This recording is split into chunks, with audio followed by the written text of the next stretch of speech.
Mospërshtatja e shpejtësisë me kushtet e rrugës mbetet ndër faktorët kryesor që rrezikon sigurinë në komunikacionin rrugor, andaj institucionet kompetente kanë shpeshtuar aksione që në fokus kanë pikërisht mbikalimin e shpejtësisë. Gjatë ditës së djeshme nga ora 14 deri në orën 20, zyrtar policor nga stacioni policor për sigurinë në komunikacionin rrugor Tetov dhe njësisë së policisë për sigurinë në komunikacionin rrugor Gostivar kanë kryer aksion kontrollues për tejkalim të shpejtësisë maksimale të lejuar brenda dhe jashtë vendbanimit. Gjatë aksionit me urdhër të prokurorit publik, 4 persona janë privuar nga liria për shkak të drejtimit të pakujdesshëm të automjetit.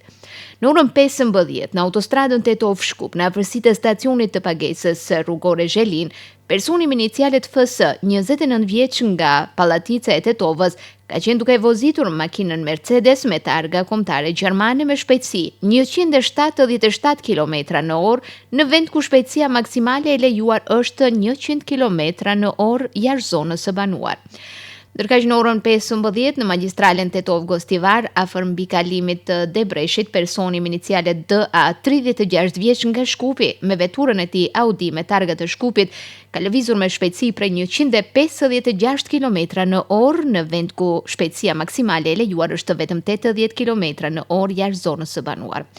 Në orën 16 në bulevardin Video Smileski Bato në Tetov, FL, 25 vjeç nga Tetova, me veturën e tij Audi me targa të Tetovës, ka lëvizur me shpejtësi prej 106 km/h në vendin ku shpejtësia maksimale e lejuar është vetëm 50 km/h.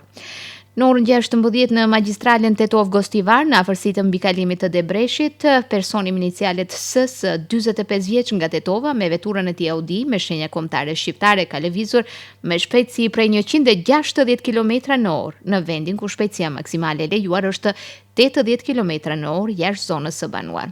Ata janë ndaluar në stacion policor dhe pas dokumentimit të rasteve ndaj tyre do të ngriten kallëzime përkatëse nga neni 297A i kodit penal, njoftojnë nga policia. Nga ky nivel përsërisin se kontrollet e trafikut do të vazhdojnë edhe në ditët në vijim, andaj apelojnë tek qytetarët që të respektojnë rregullat dhe rregulloret e komunikacionit në mënyrë që të rrisin sigurinë në komunikacion dhe së bashku të kontribuojnë për rrugë më të sigurta.